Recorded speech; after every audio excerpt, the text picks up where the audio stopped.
Oke, ini tanggal 28 hari Sabtu dan ini record sekitar jam 12 malam. Jadi ada beberapa poin yang pengen kusampaikan.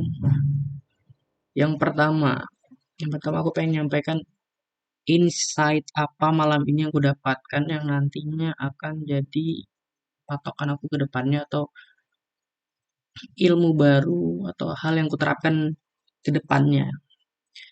Lalu poin kedua, seperti biasanya kegiatan hari ini aku ngapain aja, kegiatan besok aku akan mau ngapain, dan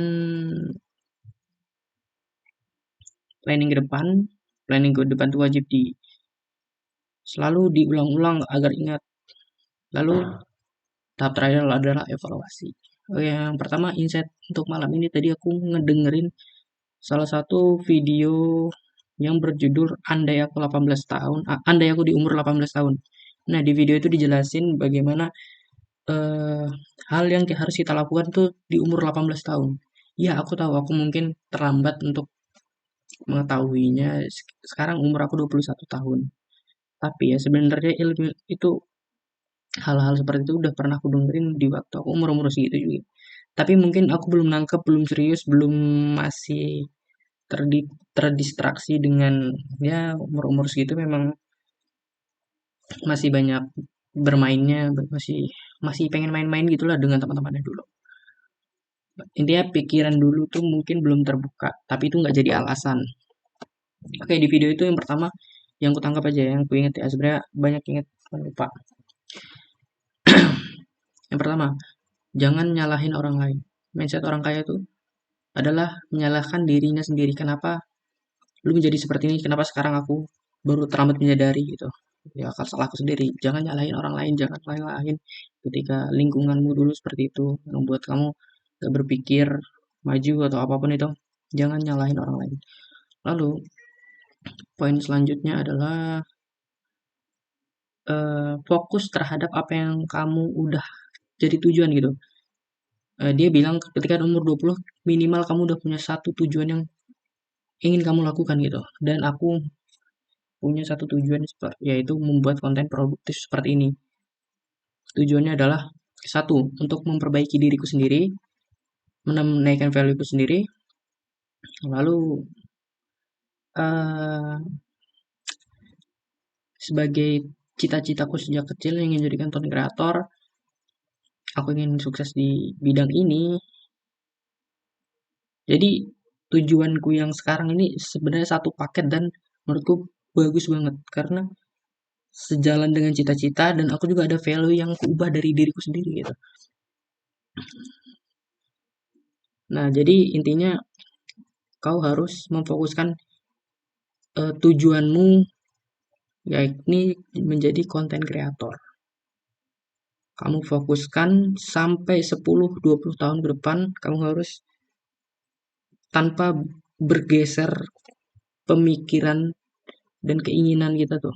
Karena ini udah termasuk tujuan yang paling menurutku paling terbaik untuk diriku sendiri gitu. Karena ada perubahan sekaligus ada sesuatu yang aku dapatkan di sini gitu. Fokus kehadap tujuanmu sampai ya Allah kucingku selin. Oke lanjut. Apa lagi ya? Kegiatan sabar. Lalu pemikiran kita tuh harus agresif gitu karena mungkin aku juga termasuk orang yang terlambat start untuk tahu untuk kita mengejar hal yang kita inginkan gitu. Terlambat start. Jadi aku harus lebih agresif, lebih umur-umur segini tuh nggak boleh puas terhadap satu ilmu. Maksudnya kita tuh harus haus akan ilmu gitu. Jangan cepat puas, jangan merasa pinter, jangan merasa apa. Jangan merasa apapun. Coba kembangkan rasa ingin tahu. Rasa ingin tahu itu penting banget untuk kita belajar, akan terus belajar. Ketika kita merasa puas, justru itu kita yang nggak, justru karena rasa puas itu kita malah nggak jadi belajar. Jadi tanamkan di dalam pikiran dan mindset kita untuk tidak merasa puas. Kita harus selalu haus akan ilmu. Mungkin ada beberapa poin yang banyak lagi yang belum aku sampaikan. Cuman ini aku pengen cepat-cepat aja. Dari insight itu aku berpikir untuk yang pertama ya memfokuskan pikir fokusku bidangku ini untuk menjadi konten kreator terkenal, untuk menjadi konten kreator yang aku inginkan. Lalu dari video tadi, jadi aku pengen bedah nih satu-satu poin-poin yang tadi. Nah, dari poin-poinnya tadi aku ingin ngebuat konten. Jadi aku punya stok konten gitu loh. Jadi aku nggak bingung besok mau mau buat konten apa ya, mau buat konten apa ya. Gitu. Contoh ya kayak kemarin tuh, aku kan pengen ngebuat 3 tips cara agar tidak menunda. Yang pertama, jangan perfeksionis. Yang kedua, mulai dari hal kecil, langkah-langkah kecil intinya. Yang ketiga, eh, aku lupa poin ketiga. Intinya ada 3 poin. Dan nggak sengaja aku karena mungkin 3 poin itu panjangan untuk bahas. Jadi, aku ngambil salah satu. Dan salah satunya udah jadi yang ini tentang perfeksionis dan lagi proses editing. Jadi, aku punya stok 2 konten lagi. Jadi, aku besoknya nggak akan bingung gitu mau bahas apa lagi. Jadi, stok konten itu perlu ya. Lalu untuk apa? Oh ya, dari konten itu juga menyarankan kita untuk coba sesuatu target, impian, barang atau hal yang kita inginkan coba di print, ditempel di kamar-kamar kita. Ini besok aku bakal banyak print eh, tentang tujuanku besok, mungkin tujuanku di bulan Januari, tujuanku 5 tahun ke depan, tujuanku beli barang ini, beli barang itu, apa ya, hal yang ingin aku lakukan itu harus ditempel. Kenapa? Agar melekat di kepala gitu. Ini termasuk dengan sebenarnya teori law of attraction gitu. Sesuatu yang kita tulis, sesuatu yang kita inginkan itu sebenarnya bakal kita capai ketika kita sudah menuliskannya dan kita yakin dan kita konsisten akan hal yang kita tulis atau target kita yang kita kejar gitu. Menurutku banyak ya pengalaman yang aku tulis dan itu tercapai gitu. Jadi eh, penting banget sih untuk menuliskan apa yang keinginanmu. Lalu apa lagi ya? Hmm,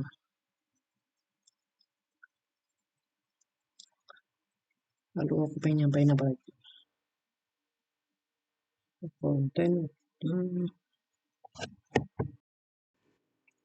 lalu eh, aku pengen gaya style editing seperti Haris dan Zahid. Jadi eh, bukan mengikutin, tapi terinspirasi dari hal itu. Kadang kan aku masih bingung nih, hal apa aja yang harus ku edit gitu agar audiensku tuh paham. Ternyata sebenarnya ya eh, editing itu tidak terlalu mempengaruhi, ya mempengaruhi mungkin ya. Tapi ada salah satu poin terpenting yaitu penyampaian pesan gitu. Karena apa? Karena itu udah terbukti dari channel Guru Gembul dan channel yang tadi aku tonton tadi itu. Yang apa ya? Kalau nggak salah mengasah pemikiran gitu. Konten itu sebenarnya minim editing, bahkan nggak ada editing sama sekali. Mungkin bagian cut-cut doang. Cuman penyampaiannya tuh sampai ke aku gitu loh. Jadi editing yang biasa aja juga bahkan menurut tuh editing yang nggak ada dan editing yang ada itu 11-12 kemungkinan ya editing itu sebuah cara untuk gampang sampai ke audiens. Tapi jika tahap editing yang minim dan dia bisa menyampaikan dengan penyampaian yang baik tanpa adanya editing itu justru lebih bagus gitu. Kenapa? Karena orang tuh malah jadi fokus apa yang diomongin bukan fokus dari visualnya gitu. Terkadang ada, terkadang juga aku lihat video eh, ada orang yang menyampaikan motivasi, tapi berbarengan dengan visual tuh kadang malah nggak terdengerin gitu loh. Maksudnya masalahnya malah kurang tersampaikan karena fokus ke editingnya gitu, bukan fokus ke penyampaiannya. Ya, jadi itu juga termasuk ya. Jadi bukan intinya jika penyampaianmu bagus dan editingmu juga oke, intinya nggak boleh penyampaian dan editing nggak boleh sampai beberapa persen gitu. Editing minimal 40 50% dan penyampaian juga lebih bagus 50%. Jadi imbang gitu, nggak harus dominan editing. Oke. Untuk patokan editing Zahid dan Haris. Karena itu juga konten produktif dan mereka lah yang ngebuat aku seperti ini. Aku juga terinspirasi. Gak sih, nggak mereka juga sih, banyak sih konten-konten yang nge-breakdown yang ngebuat diriku jadi seperti ini. Lanjut. Oke, aku ingin lanjut ke poin selanjutnya, yaitu kegiatan apa yang kulakukan hari ini tadi. Yang pertama, aku mungkin dari bangun pagi dulu deh. Aku bangun pagi tadi sebenarnya bangun subuh, cuman tidur lagi karena ada tanggung jawab untuk ngantar dia. Jadi tadi pagi aku ngantar dia kerja. Pulang kerja, aku beli makan dan kekenyangan dan tidur. Dan tidur itu pun sampai jam berapa tadi? Sampai jam 2-an. Nah, jam 12. Nah, jam 12 itu nggak ngapa-ngapain. 1 jam dan 2 jam. Jam 1, jam kedua, jam 2 itu kan 2 jam tuh. Aku nggak ngapa-ngapain. Aku scrolling dan melakukan kegiatan yang tidak berguna yang menghabiskan waktu. Dan itu wajib lah.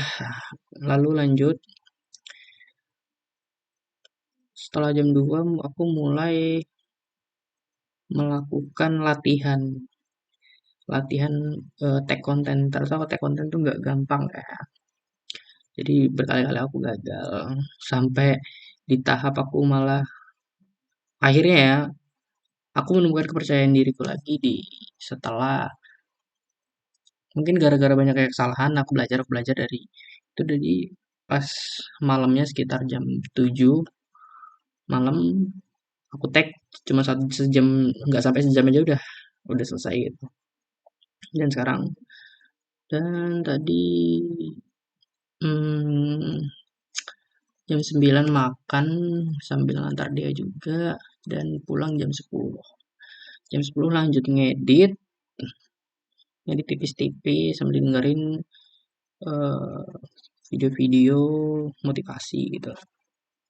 Dan sampai sekarang ini ya, sekarang udah jam 1. Mungkin aku nanti lanjut ngedit lagi. Pokoknya hari ini editan harus selesai. Oke, kita lanjut ke oh ya, tunggu sebelum lanjut. Untuk target hari ini kan ada 2 tujuan utama. Yang pertama adalah editan selesai dan yang kedua adalah eh, menulis MSIB gitu. Namun MSIB belum sempat aku tulis karena editan aja belum aku tulis karena aku fokus ke editan dulu. Jadi editan belum selesai aku edit, nanti kemungkinan aku lanjut MSIB besok. Oke, lanjut ke poin ketiga adalah kegiatan yang apa yang akan kulakukan besok. Yang pertama, aku harus bangun subuh. Bangun subuh itu langsung mandi.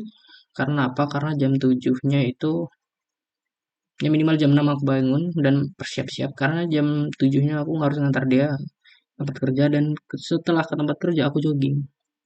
Jogging pagi. Nah, di saat jogging itu mungkin aku akan merenung refleksi diri gitu. Refleksi diri apa yang akan kulakukan, apa yang eh progres apa yang selama ini sih yang udah aku capai gitu. Perubahan apa yang di dalam diriku gitu. Lalu ada apa lagi?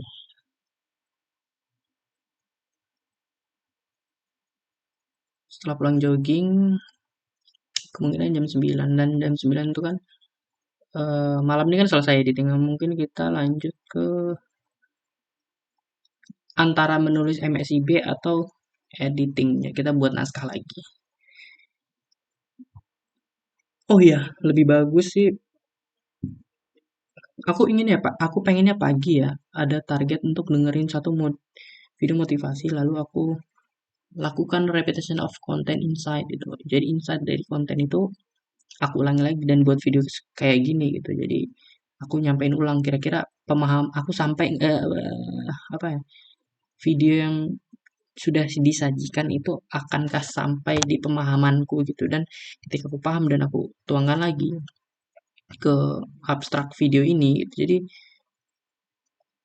itu juga menjadikan salah satu tambahan ilmu, tambahan juga konten yang akan aku bahas juga gitu. Jadi banyak manfaatnya gitu. Jadi nggak, waktuku nggak kebuang sia-sia. Nah berarti itu. Lalu kita fokus ke MSIB atau membuat naskah. Dia fokus konten lagi gitu. Ini kan bentar lagi. Oh ya, aku buat kandangnya kapan ya? Oh ya, besok tuh jam 2-nya aku juga ada eh sama dia beli daging. Jam-jam segitu beli daging.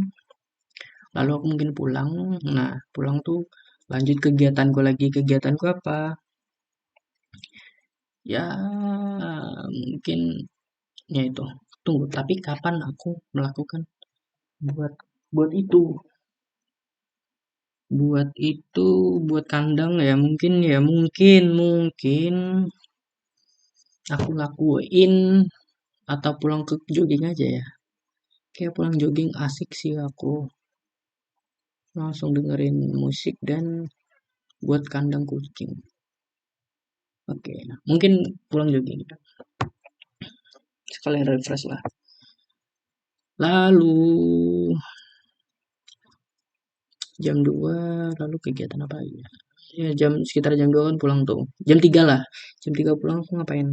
Jam 3 sore. Ngapain ya? Ya itu MSIB atau editing. Kalau editing belum selesai. Bukan editing sih. Kalau naskah mungkin besok itu ya moga aja ya bisa sampai tahap tag video. Editingnya malam. Tapi di situ juga aku udah ngerangkum menulis tahap-tahap MSIB. Tahap-tahap menulisnya mungkin lebih kerennya, lebih mantapnya aku buat kayak mind mapping untuk MSIB. Jadi aku tahu tahap-tahapnya gimana, benefitnya apa, pokoknya aku buat kayak mind mapping biar terarah, biar jelas. Setelah jadi aku print.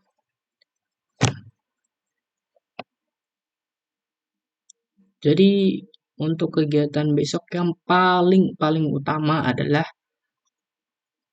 jogging. Jogging itu penting juga karena ada tahap refleksi diri di situ.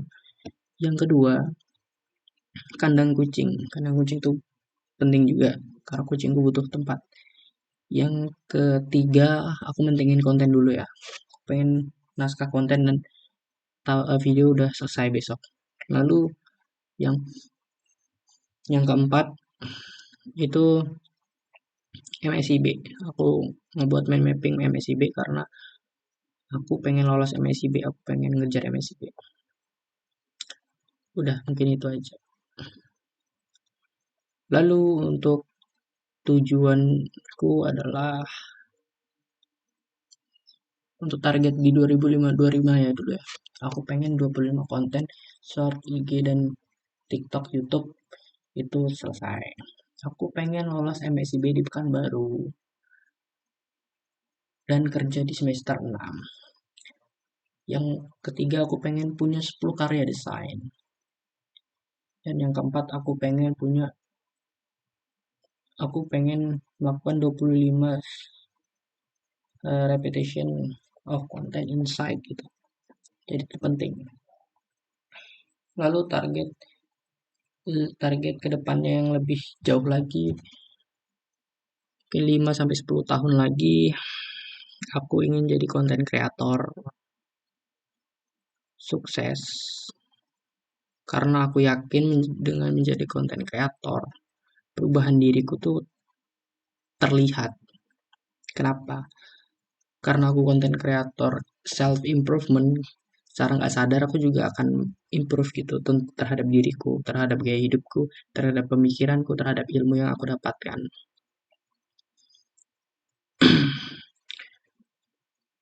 Aku punya hasil, aku punya followers, aku terkenal, mungkin aku jadi selebgram, amin, aku jadi youtuber atau apapun itu, aku menghasilkan dari kegiatan konten kreator karena itu memang cita-citaku dari kecil. Aku pengen menghasilkan uang dari buat video. Lalu tujuanku 10 tahun ke depan adalah eh,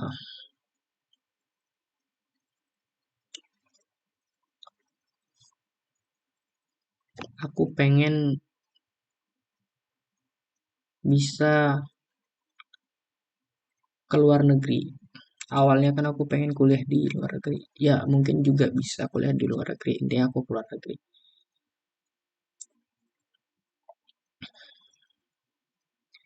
Lalu aku ingin menguasai bahasa Inggris. Aku lancar bahasa Inggris karena itu juga syarat untuk ke luar negeri juga kan. Lalu apalagi ya, gambaran ke depannya diriku. Yang intinya tujuan paling utama, cita-cita paling utama 5 sampai 10 tahun aku harus menjadi konten kreator yang sukses, penghasilan ratusan juta, membanggakan orang tua, dan bisa ke luar negeri dan bisa menguasai bahasa Inggris. Kemungkinan itu yang benar-benar keinginan dan cita-cita dari hatiku yang paling dalam. Oke, oke lanjut. Yang selanjutnya adalah tahap evaluasi. Evaluasi nggak bosan-bosannya kesalahanku masih terdapat dalam masih apa ya? Masih sering scrolling Instagram, sering membuang-buang waktu ke hal yang nggak penting itu masih. Kalau scrollingnya ada tujuan gitu, misalnya nyari konten, nyari referensinya oke gitu, atau nyari ilmu deh, atau nyari tren-tren apa sih yang lagi rame gitu masih oke gitu. Kalau kalau gabut tanpa ada tujuan scrolling itu yang bermasalah banget. Itu yang merusak otak, itu yang membuat bodoh, itu yang membuat kita menyesal, itu yang membuat kita ngerasa kayak nggak jadi orang yang paling nggak berguna di dunia. Oke, stop scrolling. Kalau sih hari ini. Lalu masih ada sedikit menunda-nunda, tapi setidaknya udah berkurang ada progresku dalam meng apa ya menunda-nunda aku tuh setidaknya agak berkurang gitu. Lalu progres yang tiba-tiba terbesit gini kayak aku sekarang udah mulai berani untuk mulai rajin, mulai apa ya, mulai merasa nyaman gitu terhadap kebiasaan gue sekarang gitu. Kebiasaan gue sekarang aku juga buat video. Nah, seperti ini kayak tahap-tahap evaluasi tiap hari kayak gini tuh juga mungkin ya. Ini ada manfaatnya suatu hari nanti kalau tiap hari mungkin aku akan kayak gini terus. Aku yakin aku bisa jadi orang yang paling sukses di dunia. Ya, pokoknya aku sukses. Ya, aku nyaman sih kayak gini terus. Pertahanin Rian, sering-sering buat video, sering-sering buat konten, nggak boleh bolong. Satu hari itu harus ada progres konten, mau itu naskah, mau itu tag video, mau itu apapun. Tolong ingat juga tujuanmu. Jadi aku nyaman dengan posisiku sekarang, dengan kegiatan gue yang sekarang. Jujur aku bahagia. Lalu evaluasi selanjutnya apa ya? Kesalahanku, kesalahanku juga nih, aku masih nggak fokus, entah kenapa ya. Aku ngerasa bersalah aja sih ketika dia bilang, aku nih selalu nggak dengerin dia, aku nih selalu pelupa, aku nih selalu apa. Eh, ya aku akui itu salah satu kebodohanku. salah satu hal yang terdapat kekurangan di diri aku ketika aku bersama my girl. Seperti itulah. Tapi ya mungkin gak apa-apa lah. Selagi aku masih fokus dengan tujuanku, punya tujuanku. Bodoh di depan cewekku ya nggak masalah. Jangan, tapi asal jangan bodoh di depan publik, depan teman, apalagi depan diri sendiri seperti ini gitu. Aku harus keep improvement, aku harus selalu berkembang. Aku yakin kalau aku kayak gini juga, kekuranganku yang sering dibilang ke dari cewekku tuh bakal hilang juga gitu, bakal hilang sendirinya karena aku ada perubahan gitu, karena tujuanku juga ada perubahan. Evaluasinya apalagi ya. Hmm,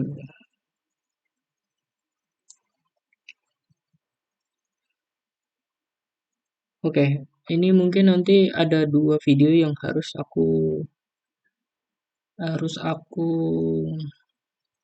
taruh harus aku convert gitu loh. Ini kan untuk video harus aku convert dalam bentuk teks dan aku tanyakan GPT poin-poin apa aja yang aku sampaikan ini. Semoga GPT bisa membantu aku dan mengerti bahasa, dan pembahasan hari ini tuh disusun dengan benar oleh GPT. Ada satu video lagi sih nanti aku, berarti ini dua video yang harus aku convert, lalu aku lanjut ngedit sampai malam, sampai selesai hari ini, lalu upload. Oke, terima kasih. Sekian evaluasi hari ini, semoga aku selalu konsisten untuk melakukan hal seperti ini, amin.